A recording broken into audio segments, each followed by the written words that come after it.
இந்த புதிய சட்டத்தின்படி இந்த மாதிரியான நடைமுறையை நீங்கள் அக்ரிமெண்ட்டை ப்ராப்பரான அக்ரிமெண்ட்டை நீங்கள் வந்து 2 மாதத்துக்குள்ளே நீங்கள் போடலை அப்படின்னா 5000 ரூபாய் ஃபைன் போடப்படும் அப்படிங்கிறது முதல் ஷரத். பல இடங்களில் வெளிப்படையாக சொல்வதாக இருந்தால் விபச்சாரங்கள் அவ்வளோ இந்த மாதிரி வீட்டு வாடகை எடுத்து ஏதோ குடும்பம் நடத்துகிற மாதிரியே இருப்பாங்க. ஒரு ஃபேமிலியில் அப்பா அம்மா இருக்கிற மாதிரி இருக்கிறாங்க, அண்ணன் தம்பி இருக்கிற மாதிரி இருக்கிறாங்க. பட் அங்கே ப்ராஸ்டியூட் நடக்கிறதாக பல செய்திகள் நம்மளால் பார்க்க முடியும். பல க்ரைம் நியூஸ்லாம் நம்மளால் பார்த்துருக்க முடியும். அதே மாதிரி வாடகைக்கு இருக்கக்கூடியவங்க வீட்டில் வந்து ஒரு பழுது ஏற்பட்டுருச்சு அப்படின்னா அதை சம்மந்தப்பட்ட அந்த வீட்டோட உரிமையாளர்கள் 30 நாட்களுக்குள்ளே சரி செஞ்சிடணும். இது ஒன்று. அப்படி சரி செய்யலை அப்படின்னா காலி பண்ணி இன்னொரு வீட்டுக்கு போகிறதுங்கிறது அவ்வளோ ஈஸி கிடையாது. ஏன்னா சாதாரண நேரங்களில் நமக்கு வந்து வீடு கிடைக்க மாட்டுது. பல இடங்களில் நீங்கள் வீடே கிடைக்கல. நீங்கள் சென்னையை விட்டுடலாம், செங்கல்பட்டில் நீங்கள் வந்து கூடாஞ்சேரி தாண்டி நீங்கள் ஊரை பக்கத்தை தாண்டி நீங்கள் போனீங்கனாலே அப்பார்ட்மெண்ட் மட்டும்தான் அவைலபிள். வேலை வேண்டுமா? ப்ளூ ஓஷன் இருக்கிறது. 10th 12th டிப்ளமோ டிகிரி படித்தவர்களுக்கு உணவு, தங்குமிடம், இஎஸ்ஐ, PF இன்சூரன்ஸ் உள்ளிட்ட சலுகைகளுடன் அனுபவத்திற்கேற்ற நல்ல சம்பளம் 15,000 முதல் 30,000 வரை. பெண்களுக்கு முன்னுரிமை. 2000க்கும் மேற்பட்ட வேலை வாய்ப்புகள் உள்ளன. இப்போதே தொடர்பு கொள்ளுங்கள். Blue ocean. நீங்கள் வாடகை வீட்டில் இருக்கீங்கன்னா உங்களுக்கு ஒரு சூப்பரான ஒரு செய்தி வந்திருக்கு. ஸோ அந்த செய்தி என்னங்கிறதா பார்க்க போகிறது. இது பொலிட்டிக்கல் நியூஸ் கிடையாது. First of all new rent rules அப்படின்னு சொல்லி 2025 ஒரு பில் ஒன்று பாஸ் ஆக போகுது, சட்டமாக வரப்போகிறது. அந்த விஷயத்தில் வாடகை கொடுக்குறவங்களுக்கும் சரி, வாடகை விடுறவங்களுக்கும் சரி நிறைய பெனிஃபிட்ஸ் அண்ட் சேஃப்டி மெஷர்மெண்ட்ஸை வந்து அசைன் பண்ணியிருக்கிறாங்க. அதில் குறிப்பாக இந்த 2025 இந்த வாடகை அந்த சட்டத்தின்படி என்ன சொல்ல வராங்கன்னா ஒரு 6-7 பாயிண்ட் கிட்ட இருக்குது. இதில் வந்து வீட்டை வந்து நீங்கள் வாடகைக்கு விடுறீங்க அப்படின்னா அந்த ஒப்பந்தத்தை உரிமையாளர் பதிவு செய்யணும். பொதுவாக வந்து ஊருப்புறங்களில் இது பதிவு செய்கிறது கிடையாது. இது போன்ற நகர்ப்புறங்களில் சென்னை, கோவை, திருச்சி, மதுரை இந்த மாதிரி நகர்ப்புறங்களில் இன்னும் ஒரு சாதாரண ஒரு டிஸ்ட்ரிக்டாக இருந்தால் கூட அந்த டிஸ்ட்ரிக்டில் கொஞ்சம் பெரிய மக்கள் புழக்கம் அதிகமாக இருக்கக்கூடிய பகுதிகளில் அந்த வீட்டு வாடகை அதிகமாக இருக்கும் இல்லையா, அந்த மாதிரியான ஏரியாக்களில் வாடகையில் வந்து நம்ம அக்ரிமெண்ட் போட்டு நம்ம வாங்குறோம் இல்லையா. ஸோ அதை என்ன சொல்கிறாங்க அப்படின்னா சாதாரண ஒப்பந்தமாக நீங்கள் வந்து வழக்கமாக போடுவாங்க, சில இடங்களில் போடுறதே கிடையாது. சரியா, இந்த வீடு பார்க்குறோம், இந்த வீடு வாடகை அட்வான்ஸ் வந்து ஒரு 30,000ங்க, வாடகை வந்து ஒரு 3,000ங்க அப்படின்ற மாதிரி சொல்லிட்டாங்கன்னு வச்சிங்களேன். அந்த இடத்துல நம்ம வந்து அக்ரிமெண்ட் போட போகிறதில்ல. அட்வான்ஸை கொடுத்துட்டு நம்ம வீட்டில் போய்ட்டு பால் காய்ச்சக்கூடிய வேலையை ஆரம்பிச்சிடுவாங்க. பட் நீங்கள் சட்டப்படி நீங்கள் சைட் செஞ்சீங்க அப்படின்னா உங்களுக்கு நிறைய பெனிஃபிட்ஸ் இருக்குது. அந்த பெனிஃபிட்ஸில் என்ன அப்படின்னா சாதாரண ஒப்பந்த பத்திரத்தில் எழுதி கையெழுத்து போட்டால் மட்டுமே போதுமானது கிடையாது.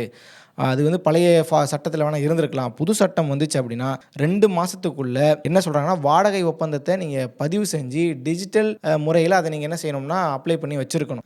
பதிவு செய்வதோடு சேர்த்து ஸோ அந்த வாடகைதாரரும் அந்த வீட்டோட உரிமையாளர் இருக்கிறாங்க இல்லையா, அவங்களும் என்ன செய்யணும்னா ஒப்பந்தம் எழுதி இதை ரெஜிஸ்டர் ஆஃபீஸில் கொடுக்குறதா இருந்தாலும் சரி, அதே போல் அல்லது நீங்கள் ஆன்லைன் மூலமாக என்ன செய்யணும்னா டிஜிட்டல் ஸ்டாம்பிங் மூலமாக கவர்மெண்ட்டுக்கு இதை தெரிவுபடுத்தியே ஆகணும், அது சட்டம் அப்படின்னு சொல்லியிருக்கிறாங்க. இந்த புதிய சட்டத்தின்படி இந்த மாதிரியான நடைமுறையை நீங்கள் அக்ரிமெண்ட்டை ப்ராப்பரான அக்ரிமெண்ட்டை நீங்கள் வந்து போடலை அப்படின்னா 2 மாதத்துக்குள்ளே நீங்கள் போடலை அப்படின்னா 5000 ரூபாய் ஃபைன் போடப்படும் அப்படிங்கிறது முதல் ஷரத். அடுத்ததாக அவங்க என்ன சொல்கிறாங்க அப்படின்னா ஆதார் அட்டை அடிப்படையில் மின்னணு சரிபார்ப்பு முறையில் ஒப்பந்தங்களை பதிவு செய்யணும். நான் தான் சொன்னல டிஜிட்டல் ஸ்டாம்பிங் முறையில் ஒப்பந்தத்தை பதிவு செஞ்சு கையெழுத்து போட்டு சாதாரணமாக நம்ம சொல்கிறோம்ல கைப்பட கையெழுத்துலாம் போட்டு கொடுக்குறாங்களா, அந்த மாதிரி இல்லாமல் எல்லாத்தையுமே நீங்கள் வந்து டிஜிட்டலைஸ் பண்ணணுன்ற மாதிரி அடிப்படையிலையும் சொல்லியிருக்கிறாங்க. வீட்டு வாடகைக்கு பொதுவாக என்ன செய்வாங்கன்னா அட்வான்ஸ் கேட்பாங்க இல்லையா, அந்த அட்வான்ஸை எப்படி சொல்லுவாங்கன்னா 10 மாதம் வாடகை. இப்போ ஒரு வீட்டுக்கு வந்து 10,000 அட்வான்ஸ் அப்படின்னா 10 மாதம் வாடகையை மொத்தமாக சேர்த்து 1,00,000 ரூபா கொடுங்க அப்படின்னு சொல்லி கேட்பாங்கல்ல, அந்த மாதிரி இனி கேட்கக்கூடாது. 2 மாதம் வாடகை எவ்வளவோ அது மட்டும்தான் என்ன செய்யணும் முன்பணமாக அட்வான்ஸாக கேட்கணும் அப்படிங்கிற மாதிரியும் சொல்லப்பட்டிருக்கு. இது சாதாரண வீடுகளுக்கு. கமர்ஷியலாக போகிறாங்க இல்லையா, அவங்களுக்கு என்ன அப்படின்னா இந்த கட்டிடங்கள் பெரிய பெரிய கட்டிடங்கள் இந்த மாதிரியான விஷயங்களுக்கு போகிறாங்களா, அவங்க 6 மாத வாடகையை முன்பணமாக வாங்கிக்கலாம். இதுவும் சட்டமாக போடப்பட்டிருக்கு. அதே போல் ஒருவர் வாடகைக்கு வந்த பிறகு தான் 12 மாதம் கழிச்சு, இப்போ நான் ஒரு வீட்டுக்கு போகிறேன் அப்படின்னா வாடகைக்கு நான் 12 மாதம் கழிச்சு தான் என்னோட வீட்டோட ஹவுஸ் ஒன்று என்கிட்ட வாடகையை அதிகப்படுத்தி கேட்கணும். அதுக்கு நடுவில் 6 மாதம் ஆச்சு வாடகை கொடுங்க, ஏற்றி கொடுங்க, ஒரு 8 மாதம் ஆச்சு வாடகை ஏற்றி கொடுங்க, 10 மாதம் ஆச்சு வாடகை ஏற்றி கொடுங்கன்னு பல இடங்கள் நடக்குது. உங்களுக்கு பெரிய பிரச்சனையாகவே இருக்குது. இந்த டொமஸ்டிக் வயலன்ஸ் அப்படி நீங்கள் எடுத்துக்கிட்டிங்கன்னா அதில் ஒரு பார்ட்டாக இதுவும் இருக்கும். வீட்டு வாடகை இருக்கிறவங்களுக்கும் ஹவுஸ் ஓனருக்கும் நடக்கிற பிரச்சனை. ஸோ அந்த மாதிரியான விஷயங்களையும் என்ன செய்யணும் அப்படின்னா இப்போ இந்த மாதிரியான எந்த ஒரு பேச்சும் வச்சுக்க கூடாது. 12 மாதம் ஆகுது, 1 வருஷம் ஆனால் தான் நீங்கள் என்ன செய்யணும், வாடகையவே நீங்கள் வந்து ஏற்றணும் அப்படிங்கிற மாதிரியும் சட்டம் வந்து கொடுக்கப்பட்டிருக்கிறது. அதே மாதிரி வாடகை நாங்கள் உயர்த்த போகிறோம் அப்படின்னா, நீங்கள் 1 வருஷம் ஆக போகுது, நாங்கள் வாடகையை உயர்த்த போகிறோம் அப்படின்னா 2 மாதத்துக்கு முன்னாடியே, இப்போ நான் ஒரு வீட்டுக்கு போயிட்டேன், 1 வருஷமாக அந்த வீட்டில் நான் இருக்கிறேன், எனக்கு வந்து வாடகை ஏற்றணும் அப்படின்னா 10வது மாதமே சொல்லிடணும். ஏன்னா 1 இயர் ஆக போது, நான் வாடகை ஏற்ற போகிறேன்றது என்ன செய்யணும், 10வது மாதமே ப்ராப்பராக என்ன செய்யணும், நோட்டீஸ் இஷ்யூ பண்ணணுன்ற மாதிரி அந்த வீட்டில் வாடகை இருக்கிறவங்களுக்கு இந்த மாதிரி நான் வாடகை ஏற்ற போகிறேங்க, இந்த அமௌண்ட்டில் நான் ஏற்ற போகிறேன்னு சொல்லி நோட்டீஸ் நீங்கள் கொடுக்கணும். யார் வீட்டோட ஓனரோ அவங்க நோட்டீஸ் வந்து வாடகை இருக்கிறவங்களுக்கு கொடுக்கணும். அப்படி வாடகை இருக்கிறவங்களுக்கு கொடுக்காம நீங்கள் ரெண்ட்டை ஏற்றுறீங்க அப்படின்னா அவங்க என்ன செய்யலாம்னா ட்ரிபியூனலுக்கு தாராளமாக போகலாம். ரெண்ட் ட்ரிபியூனலுக்கு நீங்கள் தாராளமாக போய் இதுக்கு எதிராக நீங்கள் வழக்கு தொடுக்கலாம். அதே மாதிரி வாடகைக்கு இருக்கக்கூடியவங்க வீட்டில் வந்து ஒரு பழுது ஏற்பட்டுருச்சு அப்படின்னா அதை சம்மந்தப்பட்ட அந்த வீட்டோட உரிமையாளர்கள் 30 நாட்களுக்குள்ளே சரி செஞ்சிடணும். இது ஒன்று. அப்படி சரி செய்யலை அப்படின்னா நீங்களே அந்த வாடகை வீட்டில் இருக்கிறாங்க இல்லையா, நம்மளே அதை சரி செஞ்சு அடுத்த மாதம் ஒரு 10,000 வாடகை கொடுக்குறோம் அப்படின்னா இந்த பிரச்சனை ஒரு 2,000 செலவாகி போச்சுன்னா அந்த 2,000 கழிச்சுக்கிட்டு மீதி 8,000 மட்டும் கொடுத்தா போதும் அப்படின்னு சட்டம் சொல்லுது. அதே மாதிரி இப்போ வந்து வாடகை வீட்டில் இருக்கிறாங்க, அவங்க வீட்டை வந்து சரியாக இருக்கா என்னன்னு செக் பண்ணணும் அப்படின்னு சொல்லி ஹவுஸ் ஓனர் வந்து அப்படியே எடுத்த விதத்தில் உள்ளலாம் வந்துட முடியாது. பல இடங்கள் அதுவும் பெரிய பிரச்சனை நடந்துகிட்டு இருக்கு. எடுத்தவங்க ஒருத்தர் வீட்டில் என்ன வாடகை இருக்கிறவங்க தானே நீ என்ன அப்படிங்கிற மாதிரி ஒரு மென்டாலிட்டி இருக்கக்கூடிய நபர்கள் நிறைய பேர் இருக்கிறாங்க. அப்படி வாடகை இருக்கிறவங்களும் லேஸ்பட்டாலாம் கிடையாது. பட் இருந்தாலும் இந்த மாதிரி நீங்கள் வீட்டை வந்து உங்கள் வாடகை வீட்டை நீங்கள் சரியாக இருக்கா எல்லாம் செக் பண்ணணும் அப்படின்னா ஒரு நாளைக்கு முன்னாடியே 24 மணி நேரத்துக்கு முன்பாகவே அவங்கக்கிட்ட என்ன செய்யணும் அப்படின்னா எழுத்துப்பூர்வமாக எழுதி கொடுத்துருக்கணும். அப்படிங்கிறதையும் இந்த மாதிரி அவங்க வீட்டை வந்து நான் சரியாக இருக்கேன் நான் செக் பண்ணணுங்க, இந்த மாதிரி உள்ளெல்லாம் கரெக்டாக இருக்கேன் நான் செக் பண்ணணுங்கன்னு சொல்லி நீங்கள் எழுத்துப்பூர்வமாக எழுதி கொடுத்த பிறகு தான் உள்ளே வரணுங்கிற மாதிரியும் ஒரு நாளுக்கு முன்பாக 24 மணி நேரத்துக்கு முன்பாகவே நீங்கள் எழுத்துப்பூர்வமாக எழுதி கொடுக்கணும் அப்படிங்கிற மாதிரியும் சொல்லப்பட்டிருக்கு இந்த சட்டத்தில். அதே மாதிரி வாடகைக்கு இருக்கிறவங்கள காரணமே இல்லாமல் அந்த காலி பண்ணுறது. இப்போ ஏதாவது ஒரு தண்ணி பிரச்சனை, ஏன்னா தண்ணி பிரச்சனை பெரும் பிரச்சனை இருக்குது. நீங்கள் சென்னை மாதிரி ஏரியாவில் வந்து வச்சிங்களேன், 1 மணி நேரத்துக்கு தான் நாங்கள் தண்ணி விடுவோம், 2 மணி நேரத்துக்கு தான் நாங்கள் மோட்ரு போடுவோம், நீங்கள் நினைக்கும் போதெல்லாம் மோட்ரு போட முடியாது, தண்ணி நீங்கள் வந்து மில்லி லிட்டர் கணக்கில் தான் யூஸ் பண்ணணும், லிட்டர் கணக்கில் தான் யூஸ் பண்ணணுங்கிற இந்த மாதிரி விஷயங்களை பேசுகிற பல கிறுக்குத்தனமாக சொல்லுவாங்க. நம்ம வாடகை வீட்டில் இருக்கோங்கிறதுனால இந்த விஷயம் நமக்கு ஈஸியாக நம்மளால் கன்வே பண்ணிட முடியும். தண்ணி பிரச்சனையாக இருக்கட்டும், இல்லை சாதாரணமாக ஒரு சின்ன மாடியில் கொடி காய போகிறதெல்லாம் பிரச்சனை வரும். எங்கள் வீட்டு கொடியில் நீங்கள் ஏன் போட்டிங்க, உங்கள் வீட்டில் நாங்கள் போட்டோன்றோம், இது ஒரு பிரச்சனை வரும். நிறைய பிரச்சனைகள் இதை சுற்றி இருக்குது. அந்த மாதிரி ஹவுஸ் ஓனருக்கும் வீட்டில் வாடகை இருக்கிறவங்களுக்கும் ஒரு பிரச்சனை வருது அப்படின்னா காரணமே இல்லாமல் என்ன செய்யக்கூடாது, காலி பண்ணுங்கன்னு சொல்லக்கூடாது. அது சொல்வதும் தவறுன்னு சொல்லி இந்த சட்டம் வந்து சொல்லுது. ஒருவேளை அவங்க வாடகை சரியாக கொடுக்காமல் இருக்கிறாங்க, இல்லை வீட்டை டேமேஜ் பண்ணியிருக்கிறாங்க அப்படிங்கிற பட்சத்தில் நீங்கள் என்ன செய்யலாம், அவங்கள நீங்கள் வீட்டை காலி பண்ண சொல்லலாமே ஒழிய இதை தாண்டி உங்களுக்குள்ள சின்ன தண்ணி பிரச்சனை, வாக்கிய வரப்பு தகராறுக்கெல்லாம் என்ன செய்யக்கூடாது, நீங்கள் காலி பண்ண சொல்லக்கூடாதுங்கிற மாதிரியும் இதில் வந்து சொல்லப்பட்டிருக்கு. மீறி இந்த மாதிரி உங்களை வந்து காரணமே இல்லாமல் ஏதோ வெஞ்சன்ஸில் காலி பண்ண சொல்கிறாங்க அப்படின்னா, ஏன்னா காலி பண்ணுறதுங்கிறது அவ்வளோ ஈஸியாக சொல்லிட்டு போயிடலாம். பட் ஒருத்தவங்க வீட்டில் குடியிருக்கிறவங்க காலி பண்ணி இன்னொரு வீட்டுக்கு போகிறதுங்கிறது அவ்வளோ ஈஸி கிடையாது. ஏன்னா சாதாரண நேரங்களில் நமக்கு வந்து வீடு கிடைக்க மாட்டுது. பல இடங்களில் இன்றைக்கி வீடே கிடைக்கல. நீங்கள் சென்னையை விட்டுடலாம், செங்கல்பட்டில் நீங்கள் வந்து கூடாஞ்சேரி தாண்டி நீங்கள் ஊரை பக்கத்தை தாண்டி நீங்கள் போனீங்கனாலே அப்பார்ட்மெண்ட் மட்டும்தான் அவைலபிள். அப்பார்ட்மெண்ட் யாரால முடியும், கவர்மெண்ட் ஆஃபீஸில் வேலை செய்கிறவங்க, இல்லை வந்து ஐடி கம்பெனியில் வேலை செய்கிறவங்க, மாதம் ஒரு 1 லட்சம் 2 லட்சம் சம்பாதிக்கிறவங்களும் ஓகே.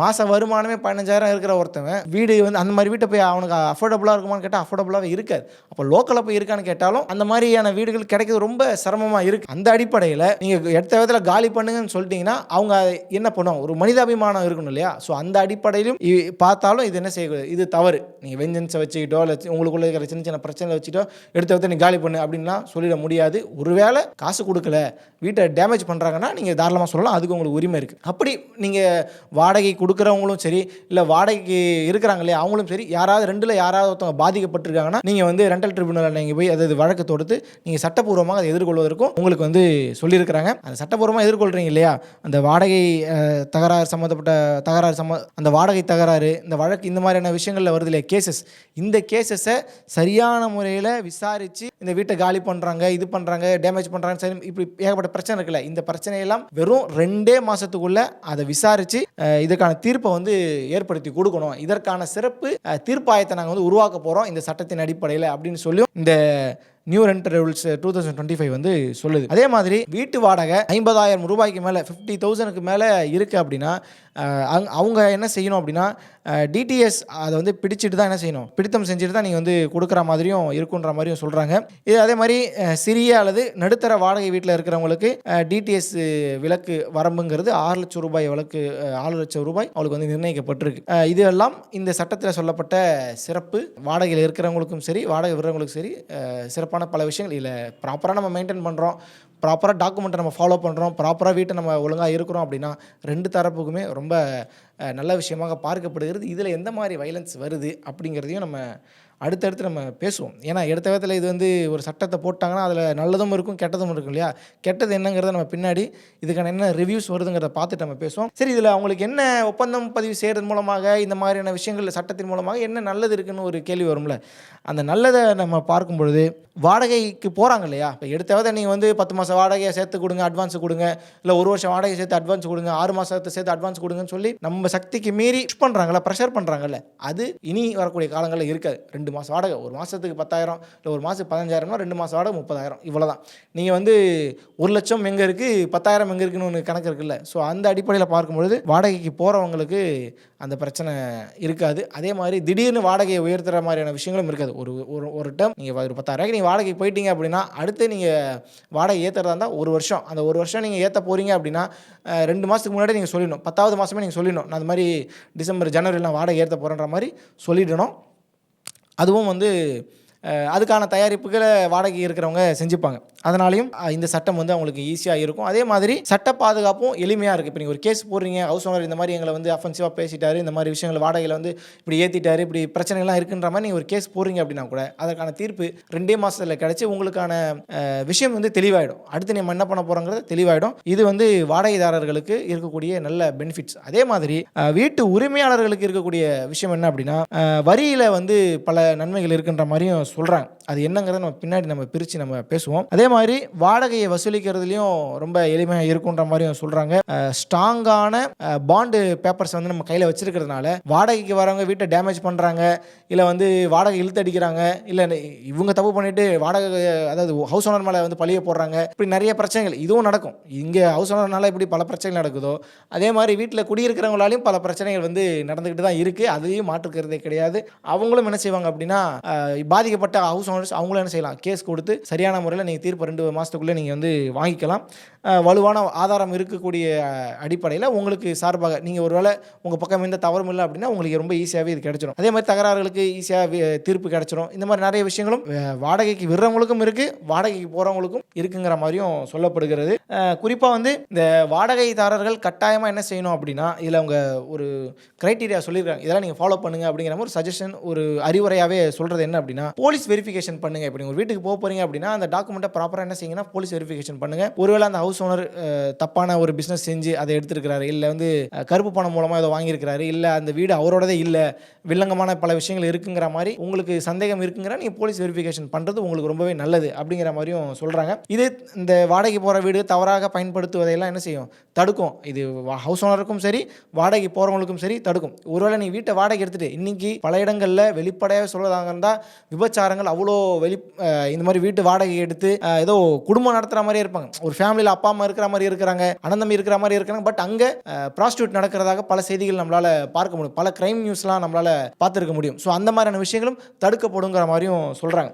அதே மாதிரி வாடகைதாரரை வந்து மிரட்டக்கூடிய வேலையை செஞ்சாலோ இல்லை மின்சாரத்தை நாங்கள் கட் பண்ணிவிடுவோம், தண்ணி நாங்கள் கட் பண்ணிடுவோன்ற மாதிரி மிரட்டுறாங்களே, இது நான் சொன்னல இந்த பிரச்சனை, அந்த மாதிரியான பிரச்சனை, இந்த தண்ணி பிரச்சனை, இந்த இதில் வந்து நாங்கள் வந்து கரண்ட் கட் பண்ணிவிடுவோம், கரண்ட் நாங்கள் கூடுதலாக நாங்கள் வந்து காசு கேட்போன்ற மாதிரி சொல்கிறாங்க அப்படின்னா so look outs are cutting off basic service அப்படிங்கிற அடிப்படையில் இது வந்து வாடகைக்கு வரவங்களை அச்சுறுத்தக்கூடிய ஒரு செயல், இது ஒரு அஃபென்ஸ். இந்த அஃபென்ஸுக்கு எதிராக என்ன செய்யலாம், வாடகைக்கு போகிறவங்க அவங்க வந்து கேஸ் போடலாம் அப்படிங்கிற மாதிரியும் சொல்லப்படுகிறது. இப்படி எசென்ஷியல் ரிப்பேர் பண்ணுறது, சொல்ல பழுது பார்க்கக்கூடிய வேலை, இப்படி நிறைய விஷயங்கள் வாடகைக்கு போகிறவங்களுக்கும் வாடகைக்கு விடுறவங்களுக்கும் சட்டங்கள் வந்து இருக்குது. இந்த ரெண்டல் நியூ ரெண்ட் ரூல்ஸ் 2025ல பல விஷயங்கள்லாம் இருக்குது. உண்மையிலேயே வாடகைக்கு போகிறவங்க இந்த நியூஸை படிக்கும்பொழுது, ஏன்னா நம்ம வாடகை வீட்டில் இருக்கவங்கனால இது எனக்கு ரொம்ப ஈஸியாக நல்லா இருக்கு இந்த விஷயங்கள்லாம் அப்படிங்கிற மாதிரி இருந்துச்சு. உங்களுக்கும் இது ஈஸியாக இருக்கும், உங்களுக்கும் இது ஒரு புரிதலை கொடுக்கும். அதே மாதிரி நீங்களும் சட்டத்தை ஓரளவுக்கு நீங்கள் தெரிஞ்சு வச்சுக்கிட்டீங்கன்னா உங்களுடைய எதிர்காலத்துக்கும் அது நல்லதுங்கிற அடிப்படையில் இந்த செய்தியை உங்களுக்கு நான் சேர்க்கணும்னு ஆசைப்பட்டு நான் உங்கள்கிட்ட சேர்த்துருக்கிறேன். இதன் மூலமாக உங்களால் எவ்வளோ பெனிஃபிட்ஸை நீங்கள் கெயின் பண்ண முடியுமோ கெயின் பண்ணிக்கோங்க அப்படிங்கிற செய்தியோட நிறைவு செய்கிறேன். நன்றி.